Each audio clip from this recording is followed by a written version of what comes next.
ഇന്നത്തെ mid night stars ഗ്രൂപ്പിലെ എല്ലാ സുഹൃത്തുക്കൾക്കും നമസ്കാരം. ഇന്ന് പെട്ടെന്ന് തന്നെ ഗ്രൂപ്പിലേക്ക് കണക്ഷൻ കിട്ടി. വളരെ സന്തോഷം. ഞാൻ പറയുന്നത് കേൾക്കാൻ പറ്റുന്നുണ്ടോ? ഹലോ. കേൾക്കാം സാറേ, കേൾക്കാം. ഓക്കെ.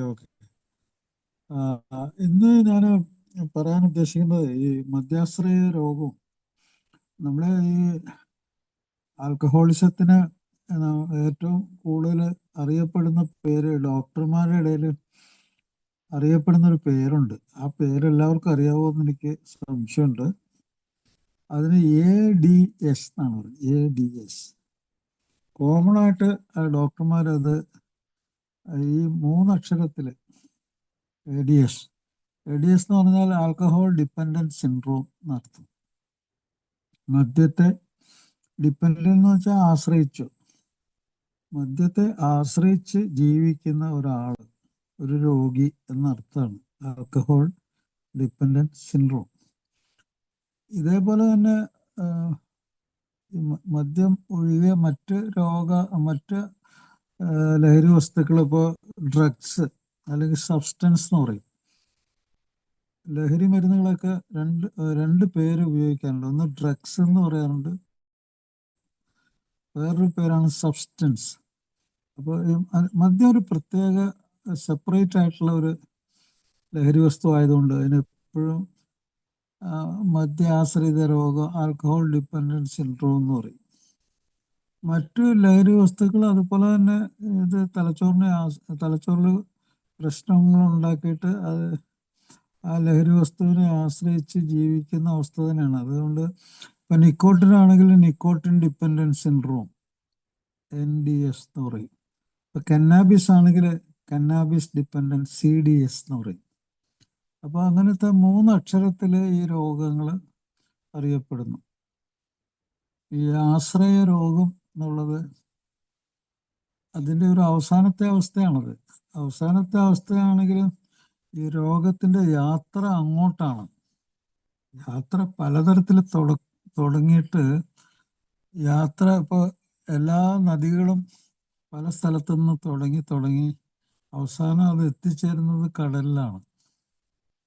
അതേപോലെ തന്നെ ഈ എല്ലാ ലഹരി വസ്തുക്കളും ഒരു ആശ്രയ രോഗം തന്നെയാണ്. ആശ്രയ രോഗം, ഈ ആശ്രയം എത്തിച്ചേരുന്നത് അവരുടെ തലച്ചോറിലും ശരീരത്തിലും. അപ്പോൾ അതുകൊണ്ടാണ് അങ്ങനെ പറയുന്നത് ആൽക്കഹോൾ ഡിപ്പെൻഡൻറ്റ് സിൻഡ്രോം. അതൊരു വലിയ തെളിവാണത്. ഞാൻ എപ്പോഴും പറയാറുണ്ട്, ഈ മദ്യാസക്ത രോഗവും മറ്റു ലഹരി രോഗങ്ങളും എല്ലാം തന്നെ ഒരു പല തരത്തിൽ തുടങ്ങാം. പല ആൾക്കാരിലും പല pattern of use, pattern of drinking എന്നൊക്കെ പറഞ്ഞാൽ പല രീതിയിൽ. ഇപ്പോൾ ബോധം കെടുന്നവരുള്ള കുടി, അതായത് ഇൻടോക്സിക്കേഷൻ. അതുപോലെ രാവിലെ മുതൽ രാത്രി വരെ കുറേശ്ശെ കുടി, അതാണ് ഹാംഫുൾ യൂസ്.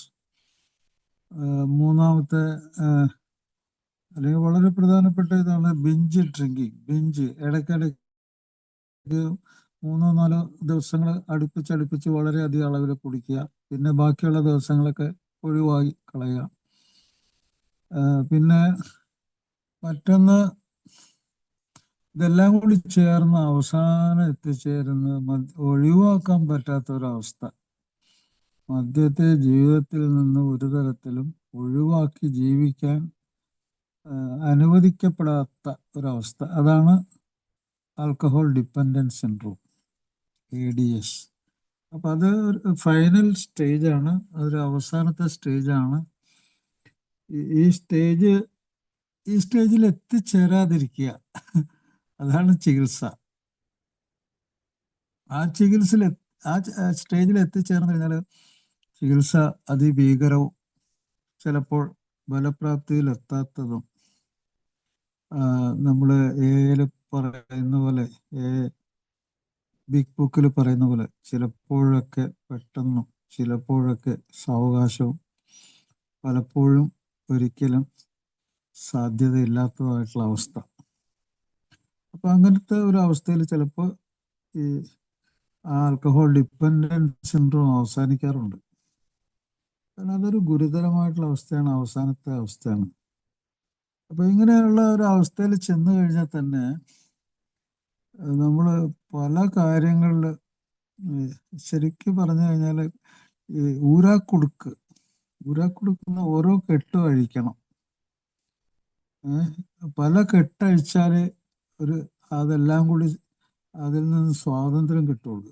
അപ്പോൾ ഊരാക്കുടുക്കാണത്. അപ്പോൾ ഈ പല കെട്ടുകൾ ആ പല കെട്ടുകൾ എന്തൊക്കെയാണെന്ന് ചോദിച്ചാൽ, ഒരാൾക്ക് മദ്യാസക്ത രോഗം ഉണ്ടെന്ന് വിചാരിക്കുക, അല്ലെങ്കിൽ ഏതെങ്കിലും ലഹരി ഉണ്ട്, അയാളെ പൊതിഞ്ഞു നിൽക്കുന്ന പല അവസ്ഥകളും പല ആശ്രയ രോഗങ്ങളും അതിൻ്റെ കൂടെ ഉണ്ട്. ഇപ്പം നമ്മൾ മദ്യത്തിനെ ആശ്രയിക്കുന്ന കാര്യമാണ് പറഞ്ഞതെങ്കിലും ഈ മദ്യാശ്രയ രോഗമുള്ള ആൾക്ക് മറ്റു പല ആശ്രയ രോഗങ്ങളിൽ ഒരാൾ പെട്ടുപോകുന്നതുകൊണ്ട് ആ ഊരാക്കുടുക്കൊക്കെ അഴിച്ചിട്ട് വേണം ഇയാളെ അവസാനം ഈ മദ്യത്തിൽ നിന്നും രക്ഷപ്പെടുത്തണമെങ്കിൽ. അത് പലപ്പോഴും ഒന്നിൽ നിന്ന് മറ്റൊന്നിലേക്ക് ഒരു കെട്ടഴിച്ചു വരുമ്പോൾ മറ്റേ കെട്ട് മുറിവും. അവിടെയാണ് ഇത് ഭയങ്കര ഭീകരമാകുന്നത്. അപ്പോൾ അതെന്താണെന്ന് ഞാനൊന്ന് വളരെ ചെറിയൊരു വിവരണം ഞാൻ പറയാം.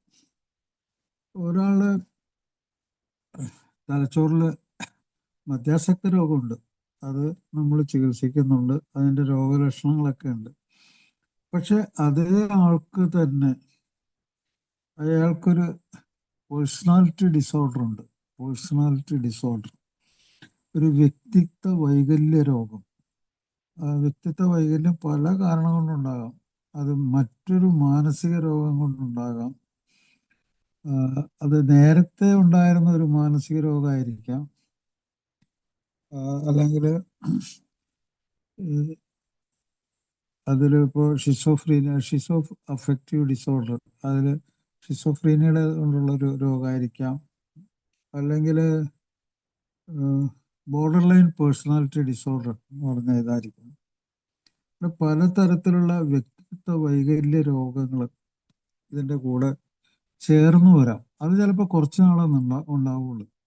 അത് അതിൻ്റെ അരികു പറ്റി, മദ്യാസക്ത രോഗത്തിൻ്റെ അരികു പറ്റി തന്നെ അതൊരു സഹാശ്രയ രോഗം എന്ന് പറയും, കോ ഡിപ്പെൻഡൻസി.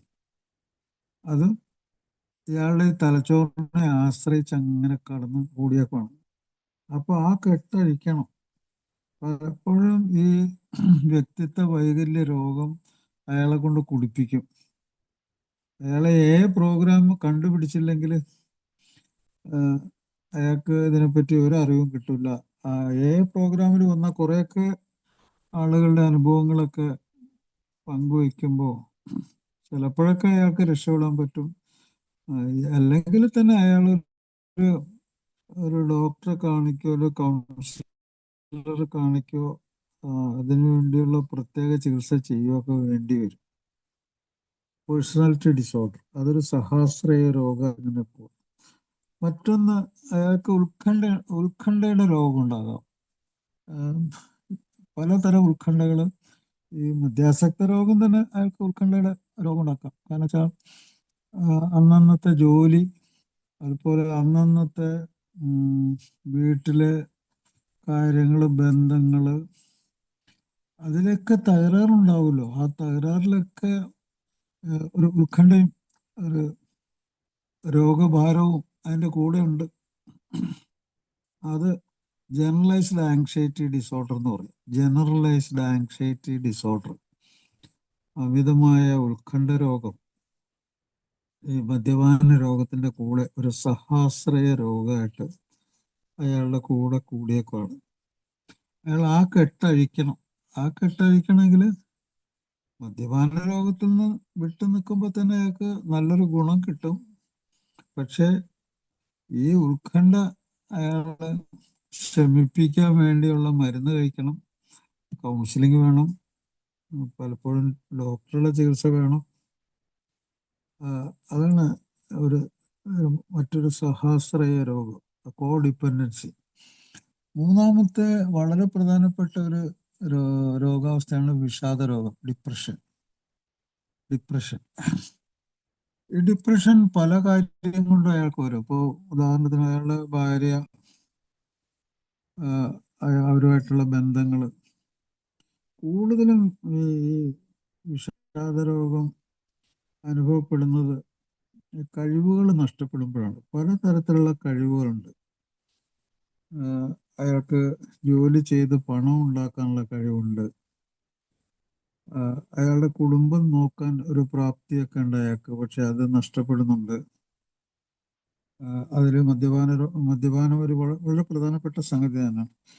തുടർച്ചയായിട്ട് മദ്യം കഴിക്കുമ്പോൾ അയാൾക്ക് സങ്കടങ്ങൾ ഉണ്ടാകാറുണ്ട്. ആ സങ്കടങ്ങൾക്കും പല കാരണമുണ്ട്. ഇപ്പോൾ അയാൾക്ക് ലൈംഗികമായിട്ട് അയാളുടെ ഭാര്യയായിട്ടുള്ള ബന്ധം ശരിക്ക് മുമ്പോട്ട് പോകുന്നില്ല. അതിൽ ഭാര്യയ്ക്ക് അതൃപ്തിയുണ്ട്, അയാൾക്കതറിയാം. അപ്പോൾ ഇത് അയാൾ കൂടുതൽ കൂടുതൽ കുടിയിലേക്ക് കൊണ്ടുപോകും. മദ്യാശ്രയ രോഗം ഒരു വശത്തു കൂടി കൂടുതലാവും, വിഷാദ രോഗം മറ്റൊരു വഴിയിൽ കൂടി കൂടുതലാവും. പൊരുത്തക്കേടുകൾ, ഭാര്യയായിട്ടുള്ള പൊരുത്തക്കേട്, അത് വേറൊരു വഴിക്ക് ഇങ്ങനെ പോകും. അപ്പൊ ആ വിഷാദ രോഗം എന്ന് പറയുന്ന സഹാശ്രയ രോഗം, കോ ഡിപ്പെൻഡൻസി എന്ന് പറയും. അപ്പൊ അതിന് അയാൾ ഒരു ചികിത്സ വേണം. പക്ഷെ ഏറ്റവും പ്രാഥമികമായ ചികിത്സ മദ്യം നിർത്തുക എന്നുള്ളത് തന്നെ. നമ്മുടെ പ്രോഗ്രാമാണ് ഫണ്ടമെന്റൽ. ആ ഫണ്ടമെന്റൽ പ്രോഗ്രാം വേണം. അതിൻ്റെ കൂടെ തന്നെ ഈ പറഞ്ഞ കെട്ടഴിക്കണം, അതിന് മരുന്ന് കഴിക്കണം, അതിൻ്റെ വിവിധ വശങ്ങളെപ്പറ്റി ഒരു കൗൺസിലർ അല്ലെങ്കിൽ അയാൾ അറ്റൻഡ് ചെയ്യുന്ന മീറ്റിങ്ങിൽ, കൂടുതലും അങ്ങനെയുള്ള മീറ്റിങ്ങുകൾ ഈ ക്ലോസ്ഡ് മീറ്റിങ്ങിൽ അയാൾക്ക് അതിനെക്കുറിച്ചുള്ള വിവരങ്ങളൊക്കെ കിട്ടും. ഈ ലൈംഗിക പരാജയങ്ങൾ, അത് ഉണ്ടാക്കുന്ന സങ്കടങ്ങൾ, വിഷാദ രോഗം, അത് വളരെ നല്ലൊരു കാര്യമാണ്. അങ്ങനെ അയാൾ അതിനെ ചികിത്സിക്കുകയും ഇത് പരസ്പര പൂരകം എന്ന് പറയാം. ഇപ്പോൾ ഉദാഹരണത്തിന് മദ്യാസക്ത രോഗത്തിന് ഉള്ള ചികിത്സയോടൊപ്പം തന്നെ അയാൾ ഈ വിഷാദ രോഗത്തിനുള്ള ഈ മരുന്ന് കഴിക്കുകയും പൊതുവെയുള്ള അയാളുടെ ആരോഗ്യം മെച്ചപ്പെടുത്തുകയും അങ്ങനെ ഭാര്യയായിട്ട് കൂടുതൽ നല്ല ബന്ധം സ്ഥാപിക്കാനും കഴിയുവാണെങ്കിൽ ആൽക്കഹോളിക്സ് അനോണിമസിലെ അയാളുടെ പ്രവർത്തനം മെച്ചപ്പെടും, വിട്ടു നിൽക്കാനുള്ള കഴിവ് മെച്ചപ്പെടും. അത് വളരെ നല്ലൊരു സംഗതിയാണത്. മറ്റൊന്ന്, ഇതിനിടയ്ക്കും അയാൾക്ക് കുറച്ച് സമയമൊക്കെ നോർമലായിട്ടൊരു സാധാരണ മനുഷ്യൻ്റെ ജീവിതം കിട്ടും. അയാൾ ഇങ്ങനെ പൂർണ്ണമായിട്ടും എല്ലാ രോഗത്തിനും അടിപ്പെട്ട് തീർച്ചയായിട്ടും അയാൾ എപ്പോഴും ഇങ്ങനെ കുടിക്കുന്ന ഒരവസ്ഥയിൽ നിന്ന് ചിലപ്പോൾ ഒരു 4 മാസമോ ഒരു 6 മാസമോ ഒക്കെ അയാൾ കുടിക്കാതിരിക്കുകയും ചെയ്തിട്ടുണ്ട്. ആ സമയത്തൊക്കെ അയാൾക്ക് നോർമലായിട്ടുള്ള ഒരു ജീവിതം ഉണ്ടായിട്ടുണ്ട്. ഒരു സാധാരണ മനുഷ്യനെ പോലെ അയാൾക്ക് ജീവിക്കാൻ പറ്റിയിട്ടുണ്ട്. അപ്പൊ ഇതെല്ലാം കൂടി ഇടകലർന്നിട്ടുള്ള ഒരു ജീവിതം. അപ്പോൾ ആ കോ ഡിപ്പെൻഡൻസി ഞാൻ പറയാൻ വേണ്ടിയാണ് ഞാനിത് ഈ കാര്യം എടുത്തിട്ടത്. അപ്പോൾ പല ആൾക്കാരും വിചാരിക്കുന്നു ഈ മദ്യപാന രോഗം എന്ന് പറഞ്ഞാൽ സ്ട്രെയിറ്റ് ഫോർവേഡായിട്ട് അങ്ങ് മദ്യം നിർത്തി പിന്നെ വളരെ ഭയങ്കര ഭംഗിയായിട്ടുള്ളൊരു ജീവിതം, പിന്നെ അതിൽ പ്രശ്നങ്ങളൊന്നുമില്ല, വളരെ സുഖം. അങ്ങനെയൊന്നുമല്ല. ഒരു സാധാരണ ജീവിതം എന്ന് പറഞ്ഞാൽ അതിലേറ്റക്കുറച്ചിലുകൾ, സുഖദുഃഖങ്ങളൊക്കെ പലതരത്തിൽ സാധാരണ ജീവിതത്തിലെ പോലെയൊക്കെ തന്നെ ഫീൽ ചെയ്യും. അപ്പോൾ പക്ഷെ അതിനെപ്പറ്റിയൊക്കെ ഒരു ബോധം നമുക്കുണ്ടായിരിക്കണം. നമുക്ക് ഇതെങ്ങനെയൊക്കെയുള്ള രോഗങ്ങളൊക്കെ വരാമെന്നും അതിലൂടെ നമ്മൾ അങ്ങ് ഒലിച്ചു പോയി കഴിഞ്ഞാൽ, നമ്മളിപ്പോൾ ഒരു രോഗാവസ്ഥ വന്നു അതിന് ശരിക്കൊരു പരിഹാരം കാണാതെ അതിൽ കൂടി നമ്മളങ്ങ് ഒലിച്ചു പോയാൽ ഈ മദ്യപാന രോഗം ഒരറ്റത്ത് നിന്ന് നമ്മളെ എന്താ ചെയ്യുക, ഈ സൂയിസൈഡൽ ഐഡിയേഷനിലേക്ക് വരെ കൊണ്ടുപോകും. സൂയിസൈഡൽ ഐഡിയേഷനിൽ വരെയും കൊണ്ടെത്തിക്കുന്ന വളരെ കോമൺ ആയിട്ടുള്ള ഒരു രോഗാവസ്ഥയാണത്. അപ്പൊ ഇതിനെക്കുറിച്ചൊക്കെ അയാൾക്ക് ഒരു നല്ലൊരു വിവരം ഉണ്ടെങ്കിൽ ഈ ചികിത്സ സ്വീകരിക്കാൻ അയാൾക്ക് ലജ്ജിക്കേണ്ട ഒരു ആവശ്യമില്ല. ചികിത്സ അയാൾ സ്വീകരിക്കണം, അതിന് അയാൾക്ക് ലജ്ജിക്കേണ്ട ആവശ്യമില്ല. അതിനുള്ള ധൈര്യം അയാൾക്ക് ഉണ്ടായിരിക്കണം. പലപ്പോഴും മദ്യാസക്ത രോഗത്തില് പല കാര്യങ്ങൾ ഇതിനിടയിൽ കയറി വരും.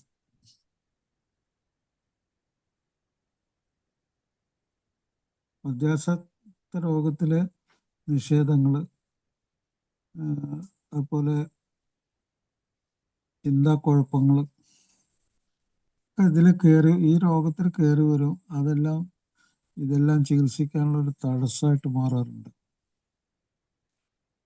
ഇപ്പോൾ ആൽക്കഹോൾ ഡിപ്പെൻഡൻസ് എന്ന് പറഞ്ഞാൽ വെറും ഒരു ആൽക്കഹോൾ ഡിപ്പെൻഡൻസ് മാത്രമല്ല, പല അവസ്ഥകളും ഉണ്ടാക്കുന്ന കഷ്ടപ്പാടുകൾ, യാതനകൾ, അതൊക്കെ ഇതിൻ്റെ ഉള്ളിലുണ്ട്. ഇതിൻ്റെ ഒരു ഓർമ്മപ്പെടുത്തൽ മാത്രമാണ് ഞാനിപ്പോൾ ഈ പറഞ്ഞ കാര്യങ്ങൾ തന്നെ.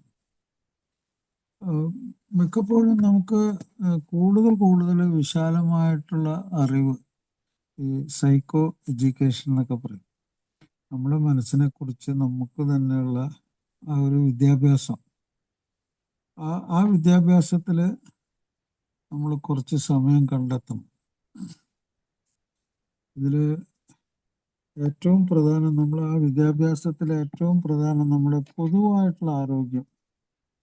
പൊതുവായിട്ടുള്ള ആരോഗ്യത്തിനും അതുപോലെ നമുക്ക് വിശ്രമം കണ്ടെത്തുന്നതിലും മറ്റുള്ള ആളുകളുമായിട്ട് സഹകരിക്കുന്നതിലും,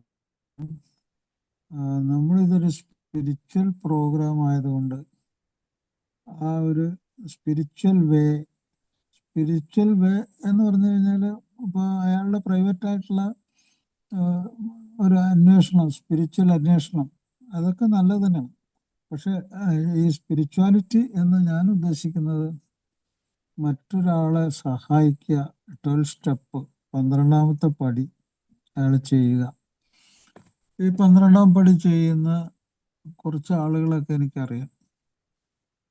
നമ്മുടെ ഒരു റീഹാബ് സെൻ്റർ ഉണ്ട്. ആ റീഹാബ് സെൻ്ററിലൊക്കെ ചില ആൾക്കാർ വന്നിട്ട് അവിടെ കിടക്കുന്ന രോഗികളെ, അവരെ വിഡ്രോവൽ സിംറ്റമായിട്ട് കിടക്കുന്ന രോഗികളൊക്കെ അവർ വിറച്ച് ഇങ്ങനെ കിടക്കുകയാണ്. ഭക്ഷണം കഴിക്കാനൊന്നും പറ്റുന്നില്ല, മുണ്ടുടുക്കാൻ പറ്റുന്നില്ല,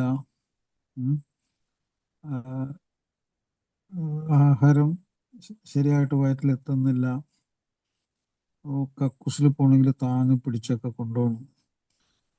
അപ്പൊ അവിടെ ആ സെന്ററിൽ അയാൾ കുറച്ച് ദിവസം, ഒരു 2-3 ദിവസം, ഒരു 12ാം പടി അയാൾ ചെയ്യുക, 12 സ്റ്റെപ്പ് പ്രോഗ്രാം അയാൾ ചെയ്യുവാണെങ്കിൽ എൻ്റെ അഭിപ്രായത്തിൽ അയാളുടെ ഏറ്റവും വലിയ ആത്മീയത അവിടെ ആയിരിക്കും. അത് നടത്താനും വെളിപ്പെടുത്താനും ഒക്കെയുള്ള ഏറ്റവും നല്ല സ്ഥലം. അയാൾക്ക് കുറെ ഉൾക്കാഴ്ച കിട്ടും. അവിടെ ആളുകൾ അനുഭവിക്കുന്ന കഷ്ടപ്പാടുകൾ, ഈ രോഗത്തിൽ അവരനുഭവിക്കുന്ന കഷ്ടപ്പാടുകൾ, ഏതവസ്ഥയിൽ നിന്നാണ് അവർ രക്ഷപ്പെടുന്നത്, ഇതൊക്കെ അയാൾക്ക് മനസ്സിലായി കഴിഞ്ഞാൽ അയാളുടെ ഏറ്റവും നല്ല ആത്മീയ മാർഗം ഇതായിരിക്കും എന്ന് എനിക്ക് തോന്നുന്നു. അങ്ങനെ ചെയ്യണം. വെറുതെ ഒരു സന്ദേശം, അങ്ങനെ ഒരു ഗ്രൂപ്പുണ്ട്, അവിടെ വരണം, അല്ലെങ്കിൽ ഒരു ഓൺലൈൻ ഗ്രൂപ്പ് ഉണ്ട്, അതിലൊരു ലിങ്ക് കൊടുത്ത്, നല്ലതൊക്കെ തന്നെയാണ്. പക്ഷെ അതിനേക്കാളൊക്കെ എത്രയോ ഭയങ്കരമായിട്ടുള്ള ഒരു സംഭവമാണ് ഒരു റീഹാബ് സെന്ററിൽ ഒരു 2 ദിവസമെങ്കിലും ചെന്ന് നിന്ന് അവിടെ കിടക്കുന്ന രോഗികളെ കാണുക, അവര് ഏതെങ്കിലും തരത്തിലൊരു സഹായം ചെയ്യുക. ഞാൻ ഒരു റീഹാബ് കുറച്ചു കാലം, ഒരു 3 വർഷത്തോളം ഒരു റീഹാബ് സെന്റർ എൻ്റെ സ്വന്തം നേതൃത്വത്തിൽ തന്നെ നടത്തിയിരുന്ന റീഹാബ് ഉണ്ടായിരുന്നു. അവിടെ അന്നത്തെ കാലത്ത് ഈ 12 സ്റ്റെപ്പ് പ്രോഗ്രാം കൂടുതലും നടത്തിയിരുന്ന ആരാന്നറിയാം, അവിടെ ജോലി ചെയ്യുന്ന 2-3 യുവാക്കളായിട്ടുള്ള കുറിച്ചൊന്നും അവർക്കറിയാൻ വയ്യായിരുന്നു. അപ്പൊ എനിക്ക് അവരോടൊക്കെ വളരെയധികം ആ, ബഹുമാനം തോന്നി. കാരണം വെച്ചാല് അവിടെ അന്ന് ഈ വിഡ്രോയലായിട്ട് കിടന്ന പല ചെറുപ്പക്കാർക്കൊക്കെ ഭക്ഷണമൊക്കെ അവർ വാരി കൊടുക്കുന്നത് ഞാൻ കണ്ടു. വാരി പാത്രത്തിൽ ഭക്ഷണം എടുത്ത് അവരുടെ വായിൽ വാരി വെച്ചു കൊടുക്കുക. ഏഹ് അവര് ഒരു ദയവോടുകൂടി നോക്കുക, ഉം, ചിരിക്കുക, തമാശ പറയുക, അങ്ങനെയൊക്കെ ഞാൻ കണ്ടിട്ടുണ്ട്. ഇതൊക്കെ ഒരു 12 സ്റ്റെപ്പിന്റെ ഭാഗമായിട്ട് ഒരു ആൽക്കഹോളിക്ക് ചെയ്യുവാണെങ്കിൽ ഉണ്ടല്ലോ, അയാൾക്ക് പിന്നീട് എപ്പോഴെങ്കിലും അതിനെപ്പറ്റി മനസ്സിലാകുമ്പോൾ അതായിരിക്കും അയാൾക്ക് രക്ഷപ്പെടാനുള്ള ഏറ്റവും നല്ല മാർഗം. ആ 12 സ്റ്റെപ്പ് പ്രോഗ്രാം ചെയ്യുക. ഉം. പലപ്പോഴും നമ്മുടെ ചിന്തകള്, നമ്മളെ ഈ ഉത്കണ്ഠകള്, ഇതൊക്കെ നമ്മളെ പലപ്പോഴും നയിക്കുന്നത് ഏഹ്, ഈ സ്പിരിച്വൽ വേ ഓഫ് തിങ്കിങ്, അതിലേക്ക് നമ്മൾ ഒറ്റപ്പെട്ടിരിക്കുന്ന സമയത്ത് നമുക്ക് എത്തിച്ചേരാൻ പറ്റും. അത് ഒരു നല്ല മാർഗമായിട്ട് സ്വീകരിക്കുകയും മുറുകെ പിടിക്കുകയും ചെയ്താൽ അങ്ങനെ ഒരു ബലപ്പെടുത്തല്, മധ്യമായിട്ടുള്ള ബലപ്പെടുത്തലിന് പകരം സ്പിരിച്വൽ ആയിട്ടുള്ള ബലപ്പെടുത്തല്, ആത്മീയമായിട്ടുള്ള ഒരു ബലപ്പെടുത്തല് ഓരോ ആൽക്കഹോളിക്കും ചെയ്യേണ്ടതാണെന്നാണ് എൻ്റെ അഭിപ്രായം. എങ്കിലാണ് അയാളുടെ ഈ റിക്കവറിക്ക് ഒരു ബലം ഉണ്ടാവുള്ളൂ, റിക്കവറിക്ക് സാധ്യത കൂടുള്ളൂ. ഇത് ഇത് പരീക്ഷിച്ച് നോക്കാവുന്നതാണ്.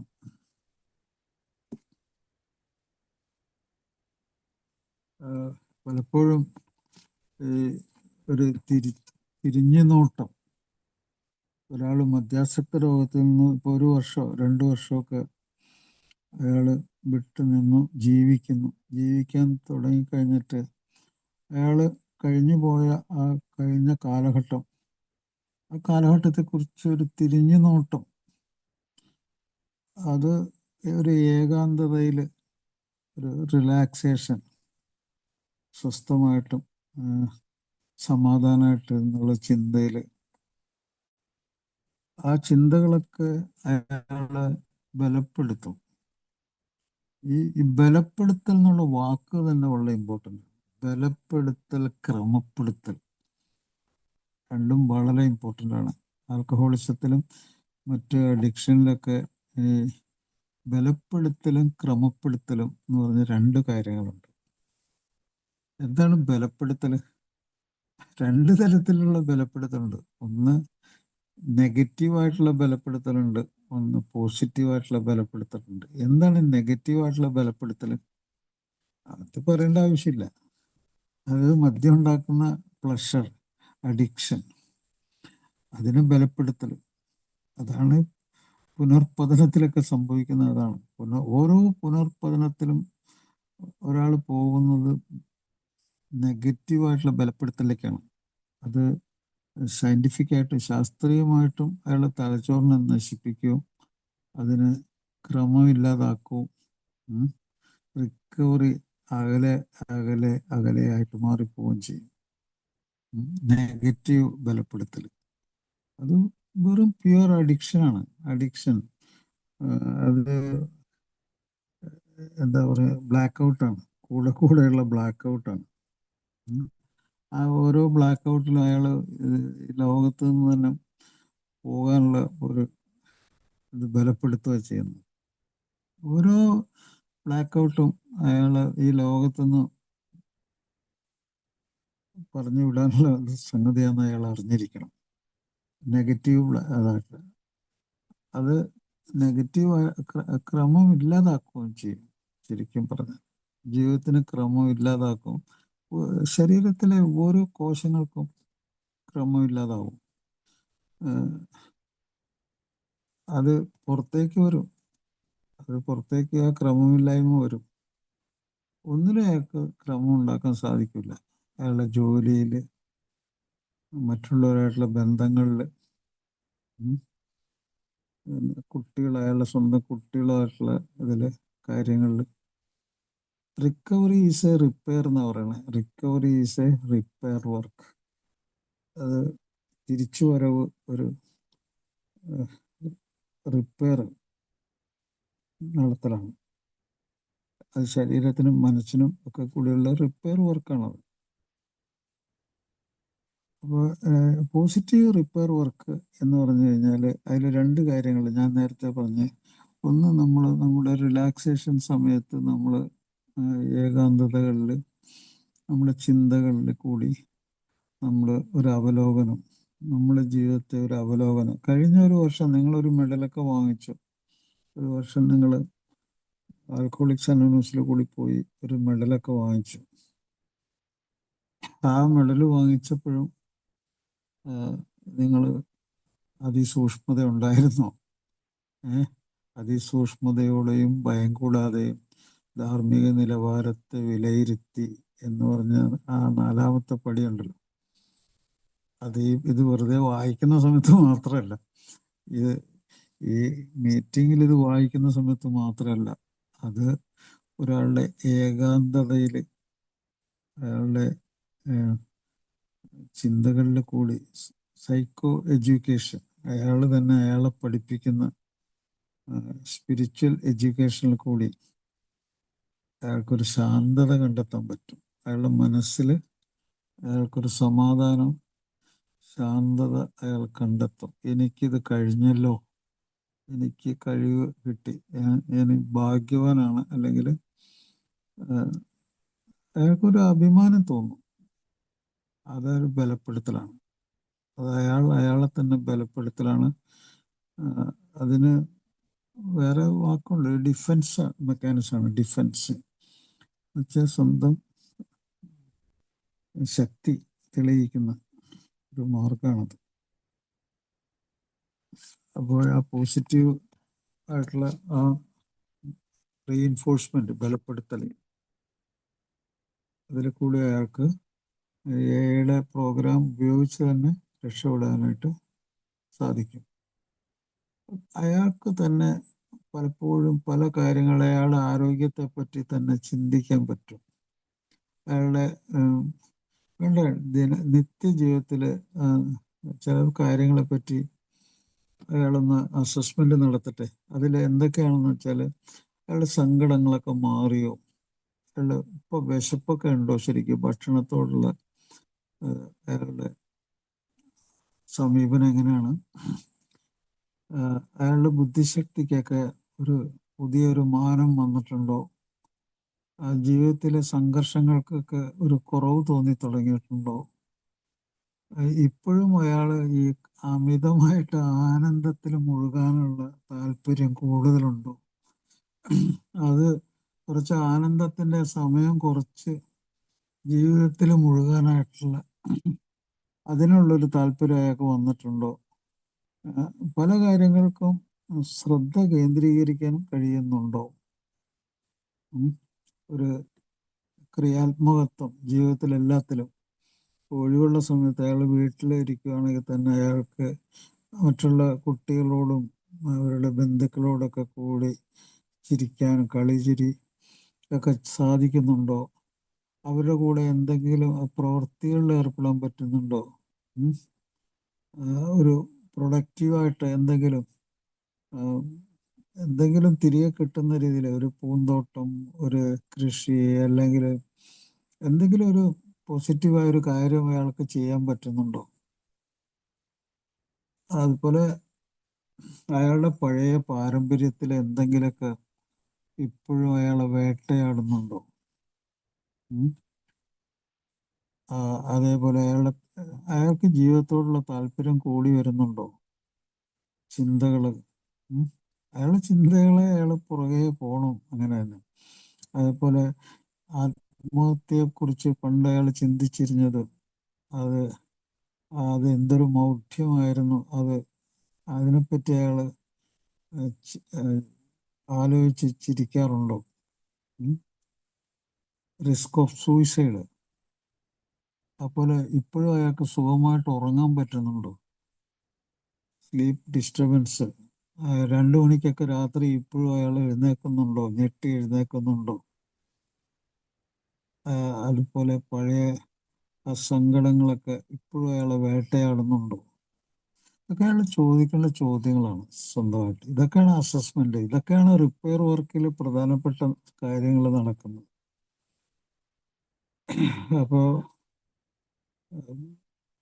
അതുപോലെ ത്യാഗം, ത്യാഗം ചിലപ്പോഴൊക്കെ ഒരു സിനിമയ്ക്ക് പോകാൻ നേരത്തെ ഒരു ടിക്കറ്റ് കിട്ടിയില്ല എന്ന് വിചാരിച്ച അയാള് അതിനെപ്പറ്റി ഓർത്ത് വിഷമിച്ച് ആ സംഘർഷത്തിൽ വീണ്ടും ഒരു കുടിയിലേക്ക്, അടുത്തൊരു കുടിയിലേക്ക് പോയിട്ടുണ്ടായിരിക്കാം. പക്ഷെ ഇന്ന് അയാൾക്ക് അങ്ങനെയൊന്നും ചെയ്യേണ്ട ആവശ്യമില്ല. അതൊക്കെ ഓർത്ത് അയാൾക്ക് ചിരിക്കാൻ പറ്റുന്നു. ഇന്ന് അയാൾക്ക് അങ്ങനെയുള്ള പെട്ടെന്ന് ഇമ്പൾസീവായിട്ട് ഒരു എടുത്തിയാട്ടം ഒന്നും ആവശ്യമില്ലാത്ത ഒരവസ്ഥയുണ്ടോ? ഇതൊക്കെ അയാൾ സ്വയം ചിന്തിച്ചു നോക്കേണ്ട കാര്യങ്ങളാണ്.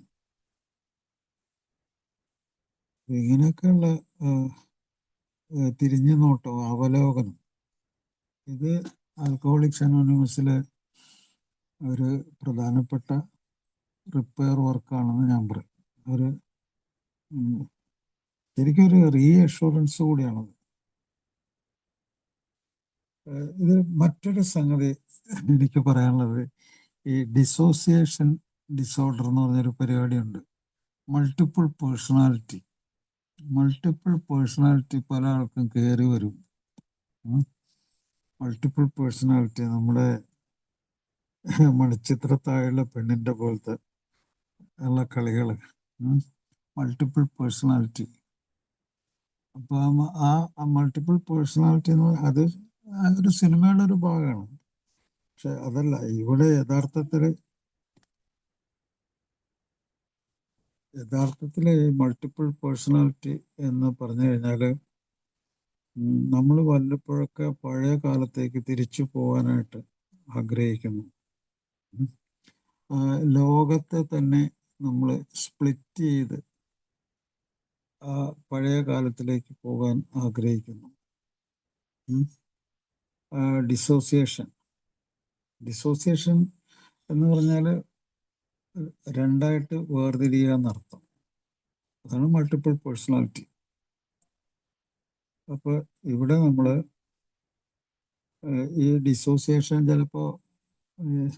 ചിലപ്പോൾ ഓർമ്മകൾ കൊണ്ട് അങ്ങനെ ഡിസോസിയേഷൻ ഉണ്ടാകും. ചിലപ്പോൾ നമ്മുടെ ലോസ് ഓഫ് മെമ്മറി, നമ്മുടെ ഓർമ്മക്കേട് കൊണ്ടുണ്ടാകും. അപ്പോൾ ഞാനിതൊരു സൂചന മാത്രമേ ഉള്ളൂ ഇതിനെപ്പറ്റി. ഇതൊക്കെ പലപ്പോഴും നമ്മളെ വീഴ്ചകളാണ്. ചിലപ്പോൾ പഴയ സുഹൃത്തുക്കളൊക്കെ കണ്ടു കഴിഞ്ഞിട്ട് പല ആൾക്കാരും ഇപ്പോഴും കുടിച്ചുകൊണ്ടിരിക്കുന്നവരൊക്കെ ഉണ്ടായിരിക്കും.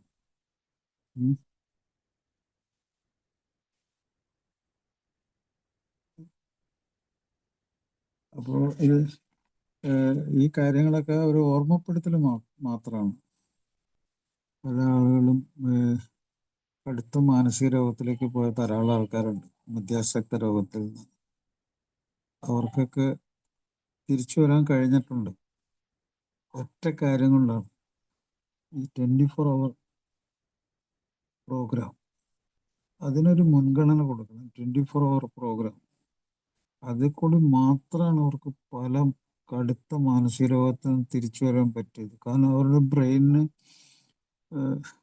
നല്ല കഴിവ് തിരിച്ചു കിട്ടി, നല്ല ഒരു സാധാരണ മനുഷ്യന്റെ കഴിവിന്റെ അടുത്തേക്ക് തിരിച്ചു കിട്ടി. ഈ 24 hour കൂടി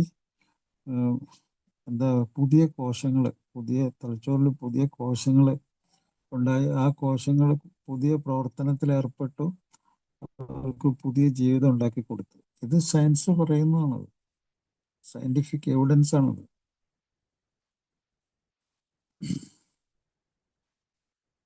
ഒരിക്കൽ കൂടി ഞാൻ ഈ പ്രോഗ്രാമിന് വിലയിരുത്തുമ്പോൾ ഞാൻ പറഞ്ഞില്ലേ, ഓർഗനൈസ്ഡ് ആയിട്ടുള്ള, അതായത് ക്രമത്തിൽ കൊണ്ടുവരുന്ന സ്വഭാവങ്ങൾ, ക്രമത്തിൽ കൊണ്ടുവരുന്ന ക്രമത്തിൻ്റെ ഉള്ളിലുള്ള സംസാരങ്ങൾ, അതുപോലെ ക്രമത്തിലുള്ള ഒരു പ്രോഗ്രാം. ക്രമം എന്ന് പറഞ്ഞാൽ അറിയാമല്ലോ, ഓരോ ദിവസവും അതിനു വേണ്ടിയാണ് നമ്മൾ 24 പ്രോഗ്രാമിൽ ഓരോ ദിവസവും നമ്മൾ അതിനു വേണ്ടിയാണ് ഈ തിരുത്തലുകൾ ഉണ്ടാക്കുന്നത്. നമ്മളിപ്പോൾ പല കാര്യങ്ങളും തെറ്റ് പറ്റുമ്പോഴെല്ലാം നമ്മൾ അതിനെ തിരുത്തി എഴുതാറുണ്ട്, തിരുത്തിയ പ്രവർത്തനത്തിലേക്ക് പോകാറുണ്ട്. അത് ഈ ശരീരം ചെയ്യുന്ന ജീവിതത്തിൻ്റെ ഒരു മാർഗമാണത്. ശരീരം എന്താണ് ചെയ്യുന്നത്? ശരീരത്തിലെ ജീവിതം എന്ന് പറഞ്ഞാൽ ശരീരത്തെ എപ്പോഴൊക്കെ ക്രമമില്ലാത്ത ഒരു ശാരീരിക അവസ്ഥ ഉണ്ടാകുന്നു, മാനസികാവസ്ഥയൊക്കെ ഉണ്ടാകുന്നു, അപ്പോഴൊക്കെ ശരീരം വേറൊരു പ്രവർത്തനത്തിൽ ഏർപ്പെടുന്നുണ്ട്, അതിനെ നോർമലിലേക്ക് കൊണ്ടുവരിക. ഉദാഹരണം, ഒരു മദ്യാസക്ത രോഗി വിഡ്രോവൽ സിംറ്റമിൽ വരുന്നുണ്ട്. വിഡ്രോവൽ സിംറ്റം, ആ വിഡ്രോവൽ സിംറ്റം തനിയെ തന്നെ ശരിയാക്കാനായിട്ട് ശരീരം അതികഠിനമായിട്ട് പ്രവർത്തിക്കുന്നുണ്ട്. അതിൻ്റെ ഒരു ഭാഗമാണ് അയാൾക്കുണ്ടാകുന്ന വിറയലും തുള്ളലും ഒക്കെ. അതിൻ്റെ അതികഠിനമായ ഇതൊക്കെയാണത്, തലവേദന, ഛർദിയൊക്കെ. അത് 48 മണിക്കൂർ കഴിഞ്ഞിട്ടാണ് അത് പ്രത്യക്ഷപ്പെടുന്നത്. അത് ചില ആൾക്ക് 3 ആഴ്ച വരെ, തീവ്രമായ മദ്യം ഉപയോഗിക്കുന്ന ആൾക്ക് 3 ആഴ്ച വരെ നീണ്ടു നിൽക്കുന്നുണ്ട്. അപ്പോഴൊക്കെ ശരീരം എന്താണ് പ്രവർത്തിക്കുന്നത്? ശരീരത്തിൻ്റെ ഹാർട്ട് റേറ്റ് നോർമലാക്കാൻ ശരീരം ശ്രമിക്കുന്നു. അതുപോലെ ബ്ലഡ് പ്രഷർ നോർമലാക്കാൻ അത് പല പരിപാടികൾ ചെയ്യുന്നു. അതിന് സഹായം കിട്ടണം. സഹായം ആണ് ആ ക്രമം ഉണ്ടാക്കിയെടുക്കുന്നത്. അതിന് നമ്മുടെ വീട്ടുകാർ, നമ്മളെ സഹായിക്കുന്ന നമ്മളെ ട്രീറ്റ്മെൻറ്റ് പ്രോഗ്രാമിലുള്ള ആൾക്കാർ, സുഹൃത്തുക്കൾ, അവരൊക്കെ നമുക്ക് തരുന്ന വെള്ളം, ഭക്ഷണം, സമാധാനം, അതൊക്കെ എന്താണ്? ക്രമമില്ലായ്മയിൽ നിന്ന് ക്രമത്തിലേക്ക് കൊണ്ടുവരാനാണ് ശ്രമിക്കുന്നത്. ശരീരം ഒരു വശത്ത് ചെയ്യുന്നുണ്ട്, നമ്മുടെ വീട്ടുകാരും നമ്മുടെ ചികിത്സകരും ഒക്കെ അത് ചെയ്യുന്നുണ്ട്. അങ്ങനെ ക്രമത്തിലേക്ക് കൊണ്ടുവരുന്നുണ്ട്. പക്ഷെ അതിനോട് സഹകരിക്കാതെ, അതിനോട് എതിർപ്പ് പ്രകടിപ്പിക്കുന്ന പല ആൾക്കാരും ഉണ്ട്.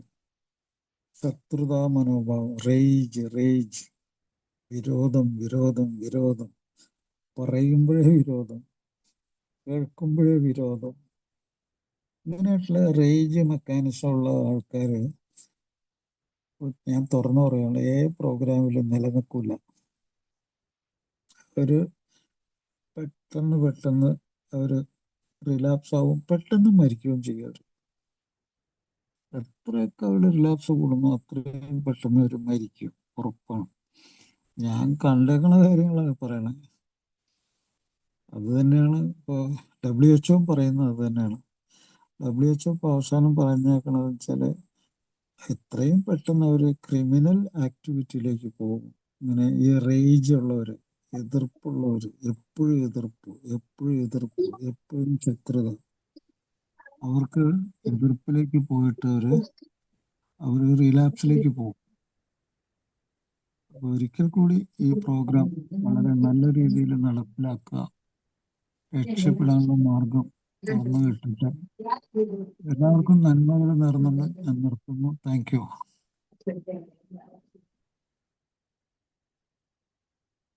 Thank you doctor sir, thank you so much. സുഹൃത്തുക്കളെ, ആർക്കെങ്കിലും എന്തെങ്കിലും ഡോക്ടർ സാറിനോട് ചോദിക്കാനുണ്ടെങ്കിൽ, സംശയങ്ങൾ എന്തെങ്കിലും ചോദിക്കാനുണ്ടെങ്കിൽ നമുക്ക്